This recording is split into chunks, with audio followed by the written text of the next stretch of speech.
नमस्कार दोस्तों, आज मैं आपको बताने वाला हूँ एंजल वन के ऑल चार्जेस के बारे में। क्योंकि एंजल वन के अंदर कुछ ऐसे हिडन चार्जेस भी होते हैं जिनके बारे में आपको बताया नहीं जाता है और उनको बाद में काटा जाता है, तब आपको पता लगता है। सो अगर आप एंजल वन के अंदर अकाउंट ओपन करने की सोच रहे हैं या आपने पहले से कर रखा है, तो आपको इसकी ऑल चार्जेस के बारे में पता होना जरूरी है।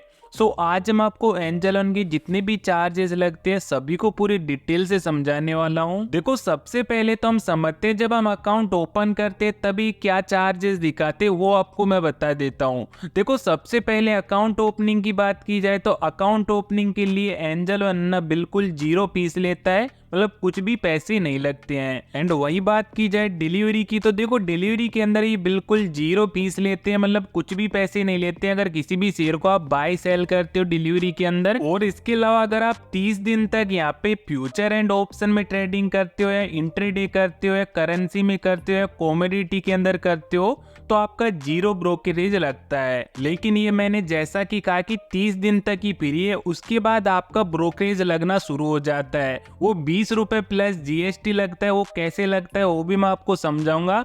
एंड इसी के साथ अकाउंट मेंटेनेंस चार्ज की बात की जाए तो यहाँ पे फर्स्ट ईयर बिल्कुल फ्री रहता है, उसके बाद आपका अकाउंट मेंटेनेंस चार्ज यानी कि ईएमसी चार्ज लगना शुरू हो जाता है। एंड इसके अलावा भी बहुत सारे आपके चार्ज लगते हैं हिडन, जो कि आपको पता ही नहीं रहते हैं, तो उन सभी को मैं एक एक करके यहाँ पे समझाने वाला हूँ। तो सबसे पहले हम बात करते हैं डिलीवरी की। तो देखो, अगर हम डिलीवरी के अंदर किसी भी शेयर को बाय एंड सेल करते हैं तो उसमें हमें बिल्कुल 0 ब्रोकरेज देना पड़ता है। लेकिन आप ऐसा मत सोचना कि डिलीवरी के अंदर हम बाय सेल कर रहे हैं और हमारा चार्ज ही नहीं लगेगा, ये सिर्फ एंजल वन नहीं लेता है। इसके अलावा यहाँ पे आपकी डिलीवरी के अंदर भी चार्ज लगते हैं। वो कैसे लगते हैं मैं समझाता हूँ। देखो, यहाँ पे डीपी चार्ज लगता है आपका, उसके अलावा स्टैम्प ड्यूटी चार्ज लगता है और भी बहुत सारे यहाँ पे जीएसटी वगैरह चार्जेस रहते हैं। वो किस तरीके से लगते हैं, अगर यहाँ पे डीपी चार्ज की बात की जाए 20 रुपए प्लस जीएसटी यहाँ पे आपका डीपी चार्ज लगता है। अब डीपी चार्ज क्या होता है? डीपी चार्ज मतलब कि डिपोजिटरी चार्ज, मतलब कि एक बैंक की तरह होता है डिपोजिटरी, जिसके अंदर आपके शेयर जमा रहते हैं। मतलब अगर आप वहाँ पे बाय सेल करोगे तो वहाँ पे आपका चार्ज कटेगा, ठीक है। उसी तरीके से आपके यहाँ पे डिलीवरी में भी कुछ चार्जेस लगते हैं। यहाँ पे सिर्फ एंजल वन नहीं लेता है डिलीवरी के अंदर किसी भी शेयर को बाय सेल करने के, लेकिन यहाँ पे जीएसटी वगैरह के मिला के काफी सारे चार्जेस हो जाते हैं। एंड इसके अलावा यहाँ पे क्वांटिटी पे भी निर्भर करता है कि आपकी कितने शेयर है, तो उसके हिसाब से भी कम ज्यादा यहाँ पे चार्जेस लगते हैं। लेकिन डिलीवरी के अंदर भी आपके चार्जेस लगते हैं, ऐसा मत समझना कि भाई डिलीवरी में हमारे कोई चार्ज नहीं लगेगा, इतने नहीं लगते, लेकिन छोटे मोटे यहाँ पे 10-20 रुपए तो लगेंगे ही आपकी। एंड इसके अलावा देखो, बात की जाए यहाँ पे आपकी फ्यूचर एंड ऑप्शन की एंड इंट्राडे की और आपकी कमोडिटी एंड करेंसी की, अगर इनमें आप ट्रेड करते हो तो इसमें कितना चार्ज लगता है। अब देखो, यहाँ पे इस तरीके से इसको मान सकते हो, यहाँ पे 20 रुपए पर ट्रेड चार्ज मान सकते हो, या आप यहाँ पे 0.25% भी मान सकते हो।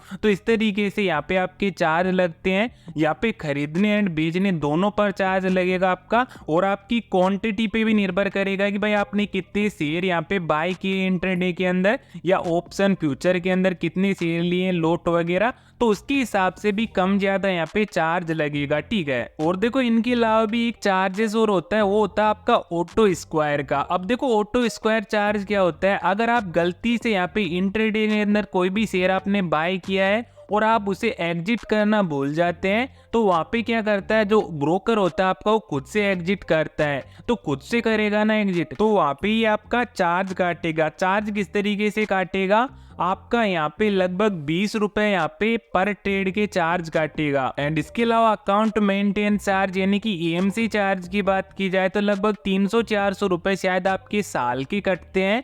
तो यहाँ पे कम ज्यादा भी ये करते रहते हैं, इसलिए मैं फिक्स नहीं बता रहा हूँ, लेकिन 200 या 250 रुपए तो मान के चलो आपकी ईएमसी चार्ज, जो कि साल के कटेंगे। अब देखो, आपको एंजल वन की जितने भी चार्जेस थे सारे के सारे मैंने आपको बता दिए हैं कि भाई इंट्राडे के अंदर कितना लगता है, फ्यूचर एंड ऑप्शन के अंदर कितना लगता है, डिलीवरी के अंदर कितना लगता है, ईएमसी चार्ज कितना लगता है, डीपी चार्ज कितना लगता है, सारे के सारे चार्जेस यहाँ पे मैंने आपको बता दिए हैं। एंड इनके अलावा अगर आपको कोई दिक्कत आ रही हो एंजल वन से संबंधित, तो मुझे कमेंट सेक्शन में आप बता सकते हैं। एंड अगर आपको ये वीडियो पसंद आई हो सो वीडियो को एक प्यारा सा लाइक कर देना, चैनल को भी यार सब्सक्राइब जरूर कर लेना। चलिए मिलते हैं नेक्स्ट वीडियो में, तब तक के लिए जय हिंद।